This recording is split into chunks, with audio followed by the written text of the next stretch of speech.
Terima kasih atas kesempatan yang diberikan kepada kelompok kami, kelompok 1. Di sini kami akan mempresentasikan materi tentang sistem pengendalian manajemen. Perkenalkan, nama saya Lolap Benangga. Saya akan membaca bagian A, pengertian sistem pengendalian manajemen. Tujuan perusahaan adalah untuk memperoleh laba yang sebesar-besarnya, memakmurkan pemegang saham, serta memakmurkan seluruh isi perusahaan termasuk karyawan. Dengan demikian, untuk mencapainya perlu salah satunya adalah melakukan pengendalian manajemen dalam perusahaan. Untuk melakukan pengendalian manajemen dalam perusahaan, perlu sebuah sistem pengendalian manajemen. Definisi sistem adalah suatu cara tertentu yang dilakukan berulang-ulang untuk melaksanakan sesuatu atau sekelompok aktivitas. Pengendalian adalah proses untuk menjamin agar kegiatan mengarah ke tujuan yang diinginkan. Contoh, alat pengendalian sopir truk adalah mata sebagai sensor, otak sebagai asesor, kaki sebagai efektor. Elemen dari sistem pengendalian adalah sebagai berikut. Perangkat kendali atau perusahaan yang sedang dikendalikan terbagi atas 3. Yang pertama, asesor, perbandingan informasi dengan keadaan yang diinginkan. Yang kedua, efektor, koreksi terhadap perbedaan signifikan. Yang ketiga, detektor, informasi mengenai apa yang sedang terjadi. Manajemen adalah seni dalam proses perencanaan, pengorganisasian, pengarahan dan pengendalian dalam penggunaan sumber daya untuk mencapai tujuan atau sasaran kinerja.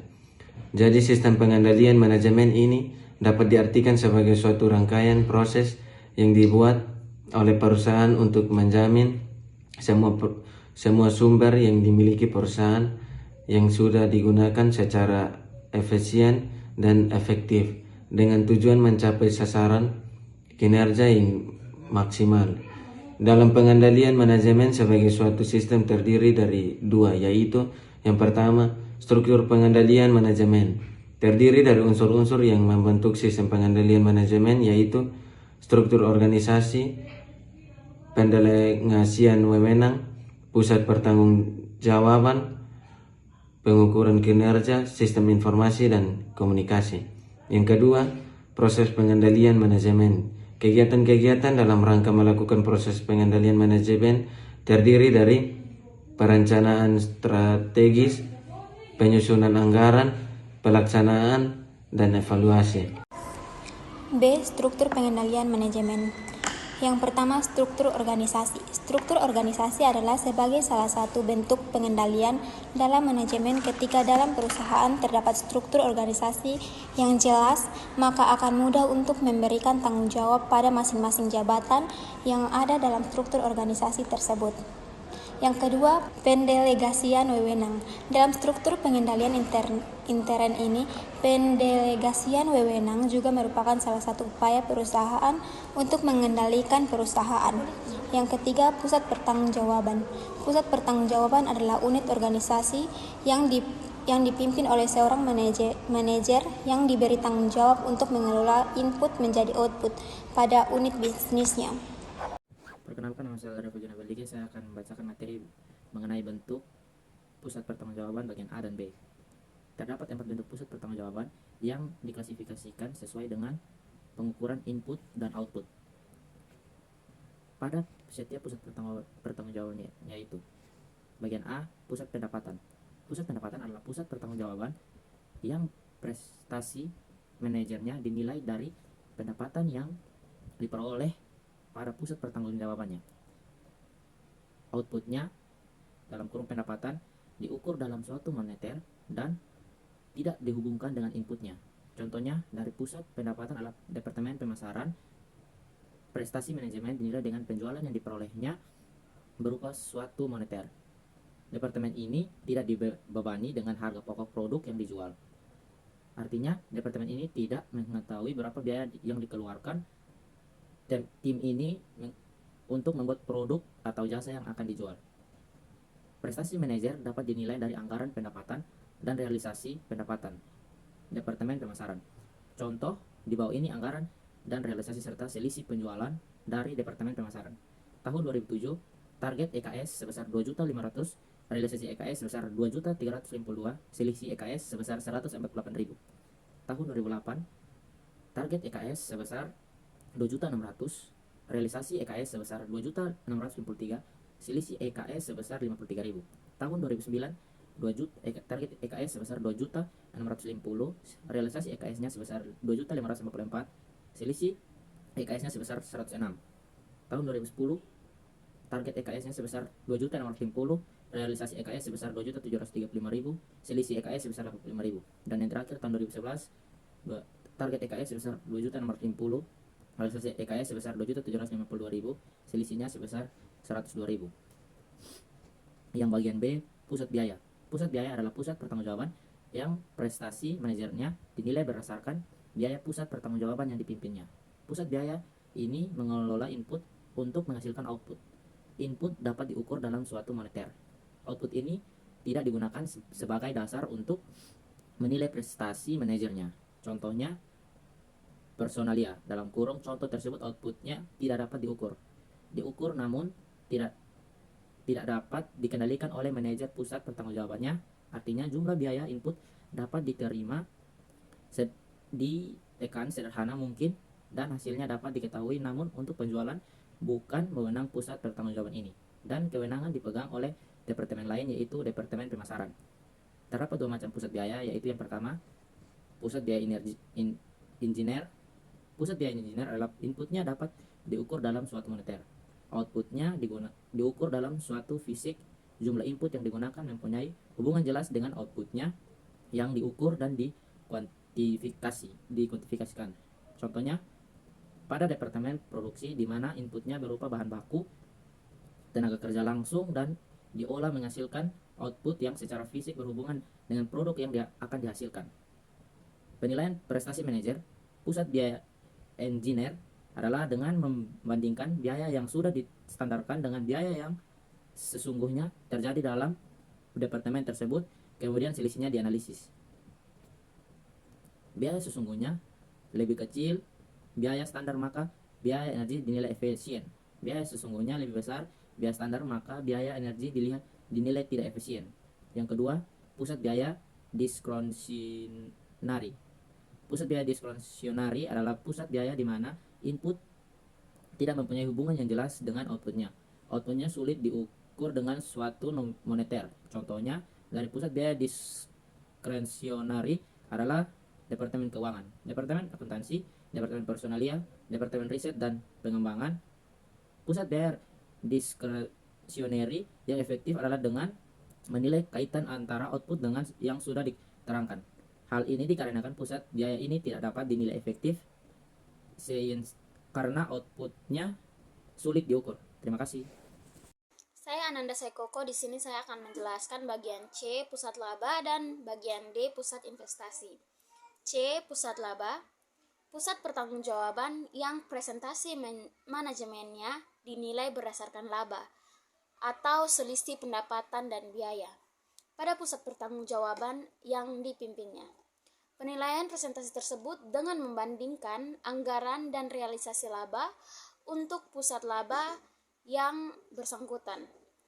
Dalam perusahaan, ada perusahaan yang terdiri dari beberapa divisi sebagai pusat laba yang memproduksi beberapa jenis produk. Perusahaan tersebut kadang saling melakukan transaksi dengan pihak luar maupun antar divisi. Nah, maka hal tersebut akan menimbulkan masalah-masalah sebagai berikut. Yang pertama, pendapatan bersama. Dalam suatu perusahaan yang terdiri dari beberapa divisi, divisi satu dengan yang lainnya saling bertransaksi. Dan divisi-divisi tersebut mendapatkan pendapatan. Nah, dalam hal ini timbul masalah adanya pendapatan perusahaan yang sebenarnya merupakan pendapatan bersama divisi-divisi dalam suatu perusahaan. Maka dari itu laba tiap divisi dibagi sesuai porsinya. Dan yang kedua, biaya bersama.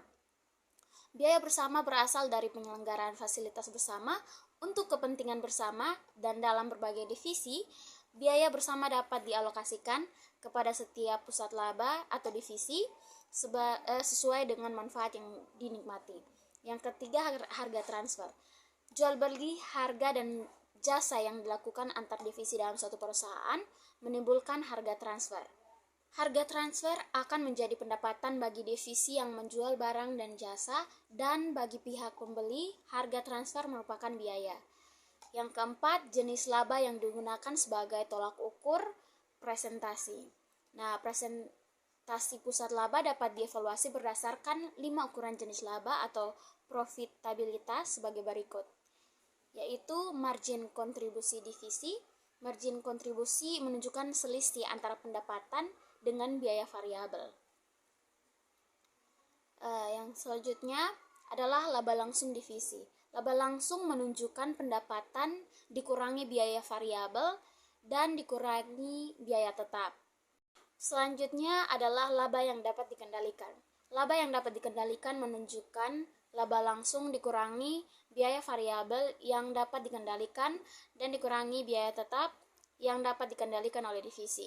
Selanjutnya adalah laba sebelum pajak divisi. Laba bersih divisi sebelum pajak dihitung dengan cara laba yang dapat dikendalikan dikurangi dengan biaya dari kantor pusat. Yang terakhir adalah laba bersih setelah pajak divisi. Di sini perusahaan mengukur kinerja pusat laba berdasarkan laba bersih, yaitu jumlah laba sebelum pajak dikurangi pajak. Selanjutnya bagian D, pusat investasi. Pusat investasi merupakan pusat pertanggungjawaban yang bertugas untuk mengatur investasi guna mencapai laba yang seoptimal mungkin. Pusat investasi diukur dengan membandingkan laba dan jumlah investasi yang digunakan. Pengukuran presentasi digunakan untuk mengetahui sejauh mana pusat investasi dapat memperoleh hasil yang memuaskan bagi perusahaan. Penilaian investasi dengan menggunakan 2 metode, yaitu yang pertama metode Return on Investment atau ROI. Nah, dengan mengetahui ROI dapat digunakan untuk menghitung apakah uang yang diinvestasikan oleh perusahaan menghasilkan laba yang sesuai atau tidak. Yang kedua adalah metode Residual Income atau RI. Nah, di sini RI adalah kelebihan laba bersih terhadap persentase yang disyaratkan dari aktiva operasional rata-rata.